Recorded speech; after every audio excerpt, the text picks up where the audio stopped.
After the end of World War II, the world was split into two, East and West.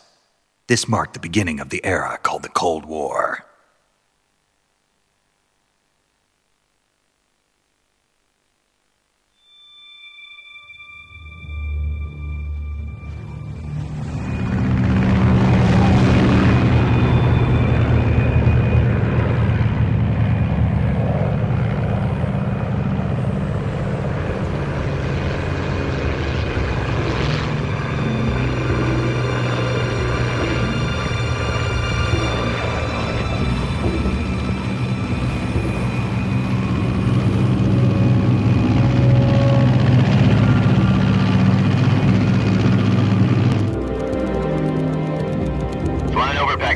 Altitude 30,000 feet. Approaching Soviet airspace. 20 minutes to drop off. Commencing internal depressurization. Equipment check. Arm main parachute. All right. You ready to go? Drop zone still showing a high pressure mass. Cav okay. Good. We've got high visibility.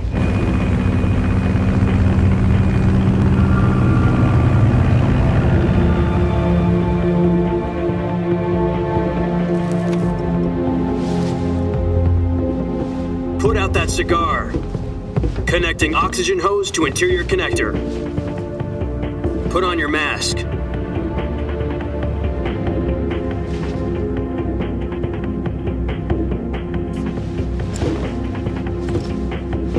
Does this panty waste know what he's doing? Approaching release point. 10 minutes to drop off. Hey, are you deaf?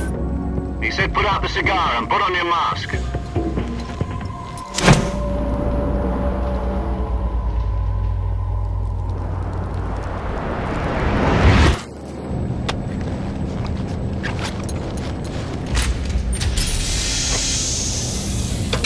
Depressurization complete. Checking oxygen supply. 6 minutes to drop off. Opening rear hatch.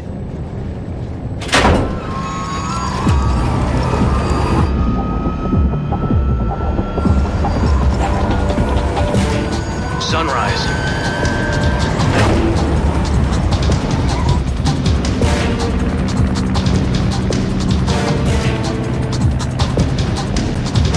External temperature minus 46 degrees Celsius. 2 minutes to drop off. Stand up. You'll be falling at 130 miles per hour. Try not to get frostbite from the wind chill. 1 minute to drop off. Move to the rear. Activate bailout bottle. This is one for the history books. The world's first halo jump. 10 seconds to drop off. Stand by. Status okay. All green. Prepare for drop off. Countdown. 5, 4, 3, 2, 1. Spread your wings And fly. God be with you.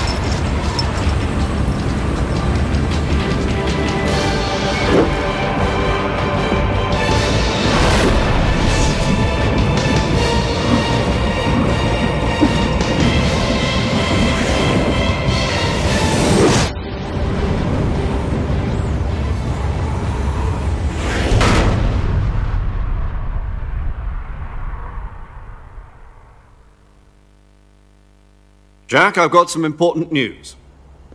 The head of the CIA has finally given us the green light for the Virtuous mission. Virtual mission? No, the Virtuous mission. The future of our Fox unit depends on it. If it succeeds, we'll be officially organized into a unit. Virtuous mission? Sounds like some kind of initiation ritual. You know, don't get cocky. This isn't a training op. Right. So what exactly is this wonderful mission? Well, about 2 years ago, a certain Soviet scientist requested asylum in the West through one of our moles. His name is Nikolai Stepanovich Sokolov. He's head of the OKB-754 Design Bureau, one of the Soviets' top-secret weapon research facilities, and the East's foremost expert on weapons development. Sokolov? Isn't he that famous rocket scientist? The very same. On April the 12th, 1961, the Soviets achieved the first manned spaceflight in history. The Earth was blue, but there was no God. Well spoken. The rocket that carried Yuri Gagarin to orbit was the A-1, known as the Vostok rocket. Sokolov is said to be the man most responsible for the multi-engine cluster used in that rocket. After Gagarin's flight, Sokolov left rocket development to become the head of the newly established Design Bureau. From a lowly technician to head of a design bureau, that's quite a success story, so why'd he want to defect? It seems he'd become afraid of his own creations. Afraid? Call it a crisis of conscience. And for that, he left his country and his family behind and went over the fence? Not exactly. One of his conditions was that his family was also to be taken safely to the west. We used a mole to get the family out first and succeeded in sneaking Sokolov over the Berlin Wall shortly afterwards. I was the one who conducted the operation. The security on the eastern side was still full of holes back then. Then what? We got Sokolov over in one piece, but the whole ordeal had left him exhausted, and we checked him into a hospital in West Berlin. It took him 2 weeks and more than 600 miles to get from the research facility in the Soviet Union to Berlin. He was in no condition to say anything coherent. And it was only a week later that we had something much bigger on our hands. The Cuban Missile Crisis. October the 16th, 1962, President Kennedy received word that the Soviets were in the process of deploying intermediate-range ballistic missiles in Cuba.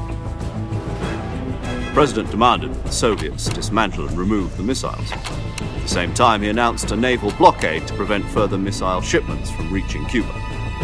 But the Soviets didn't back down, instead placing their armed forces on secondary alert. Soviet transport ships carrying missiles continued on course towards Cuba. US and Soviet forces went on alert for an all-out nuclear war. Frantic negotiations were conducted through the UN's Emergency Security Council and unofficial channels to end the hair-trigger standoff. Finally, on October the 28th, the Soviet Union agreed to remove its missiles from Cuba, and so the world avoided a nuclear holocaust. But in order to get the Soviets to pull their missiles out, we had to make a deal. You mean the one where the US agreed to remove its IRBMs from Turkey? No. The Jupiter IRBMs deployed in Turkey were obsolete, and we were going to get rid of them anyway. They had no strategic value whatsoever to either the US or the Russians. The Turkey deal was a ruse, a cover story that was fed to the other intelligence agencies around the world. So what did the Russians really want? Sokolov. They wanted us to return Sokolov. You mean the Soviets pulled out of Cuba just to get their hands on Sokolov? That's right. What the hell was he working on? At the time, we had no idea. We were running out of time. It was either give up Sokolov or risk full-scale nuclear war. In the end, we had no choice. President Kennedy gave in to Khrushchev's demand. The next day, I got Sokolov out of the hospital, handing him over to agents on the eastern side. Sokolov kept on screaming, "Save me," until he disappeared from my sight. Then a month ago, we received some new information from one of our moles. About Sokolov? Yes. He was taken back to the research facility and forced to continue working on the weapon in question under KGB supervision. What's more, it's on the verge of completion. So what kind of weapon is it? Something to do with space rockets? No, missiles. Same technology. I guess you're right. We don't know the details, but it appears to be a new kind of nuclear device. For half a year now, the Soviets have been conducting frequent nuclear tests at Semipalatinsk. Something to do with the weapon, I assume. We're talking about a secret weapon so big that Khrushchev was ready to pull out of Cuba to get it back. Is Sokolov still in the facility? No. According to our intelligence, he's in Selinoyarsk, a place in the mountains about 3 miles to the west that's known as the Virgin Cliffs. The Virgin Cliffs. Nice name for a virtuous mission. They moved him there just recently. Why? Apparently, they're conducting a field test of the weapon, but it's our best chance to get him back. This mission would never have been possible if he was still in the research facility. This is our last chance. Sokolov must have known that too when he contacted us.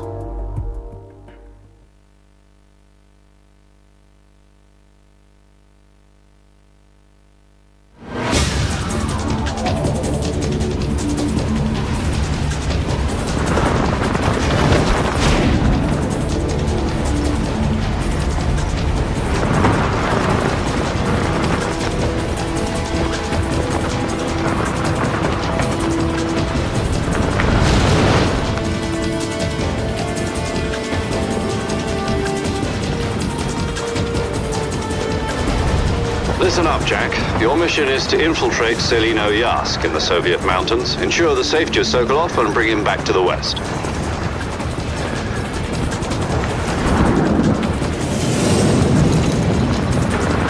If we don't get Sokolov back before that weapon is complete, we'll be facing a major crisis. The clock is ticking.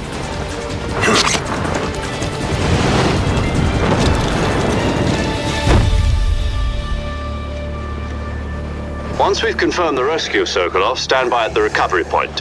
A recovery balloon will be dropped at that point. Helium will be pumped into the balloon to inflate it. The process takes about 20 minutes. Once it's complete, the gunship's arm will latch onto the balloon and pull it up. The Fulton surface-to-air recovery system. I'm familiar with the theory. Take it easy. It's been combat-proven. Do you think Sokolov is up to it? The shock will be less than during a parachute jump, and the arm can handle up to 500 pounds. So you're planning on going over the border in a single combat Talon? She's equipped with two 6-barrel 20mm Vulcan cannons, as well as two 40mm machine guns. Sounds like she could hold her own against a battalion of tanks. Even with the fuel in the reserve tank, we're facing a 4-hour time limit. If all goes well, it shouldn't take more than a few hours. Home in time for dinner. But if anything goes wrong, you'll be eating dinner, breakfast, and all the rest of your meals in the jungle.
Do you copy? You're already in enemy territory, and somebody might be listening in. From here on out, we'll be using code names to refer to each other. Your code name for this mission will be Naked Snake. I'll be referring to you as Snake from now on. You're not to mention your real name. Snake? What, you don't like snakes? What do you mean? Well, you've eaten one before, haven't you? In survival training. I'm glad to hear that. I don't know if I'd ever order one in a restaurant, but... Be careful, you might not have a choice. What about you, Major? What should I call you? Let's see. I'll be Tom. Call me Major Tom. This will be a sneaking mission. You must not be seen by the enemy. You must leave no trace of your presence. Is that clear? This kind of infiltration is the Fox unit's speciality. In other words, weapons and equipment are procured on site. That goes for food as well. You're completely naked, just as your name implies. Great. Now I see why you asked me if I like snakes. I suppose calling me Snake was your idea of a joke, too. No. There's a good reason for that. I'll tell you later when the time is right. Gotcha. Getting back to the subject, how exactly am I supposed to feed myself? You've been issued a knife and a tranquilizer gun. Use them to hunt for food. You'll also find some medical supplies in your backpack. Yeah, about the backpack. I lost it in a tree on the way down. I see. Well, you'd better go back and get it then. You know where it is? No problem. I can see it from here. It's stuck on a branch. To climb a tree, stand in front of a tree that's covered in ivy and press the action button. I'll be monitoring your progress over the radio. We can't risk violating Soviet airspace, but I'll be in the gunship. My frequency is 140.85.